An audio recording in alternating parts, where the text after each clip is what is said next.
10th డిసెంబర్ని Nobel prize డేగా మనం జరుపుతూ ఉంటాం. కారణం ఏంటి అంటే ఇన్ జనరల్గా ఈ నోబెల్ ప్రైజెస్ అనేటువంటివి ప్రతి సంవత్సరం కూడా ఇస్తూ ఉంటారా? ఎవరి పేరు పైన ఇస్తూ ఉంటారు? ఆల్ఫ్రెడ్ నోబెల్ అంటాం. So Alfred Bernhard Nobel.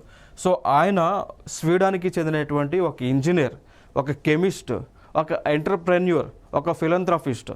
ఓకేనా? సో ఆయన ఒక డైనమైట్ని కనిపెట్టడం జరిగింది. సో ఆయన మరణించినటువంటి రోజు ఏదైతే ఉందో, లైక్ డిసెంబర్ 10th ఏదైతే మరణించారో, సో ఆ రోజున మరణించినటువంటి సందర్భాన ఆయన గుర్తుగా నోబెల్ ప్రైజ్ అనేటువంటిది ఇస్తూ ఉంటారు. సో అందుకే డిసెంబర్ 10న నోబెల్ ప్రైజ్గా మనం కండక్ట్ చేస్తూ ఉన్నాము అండి.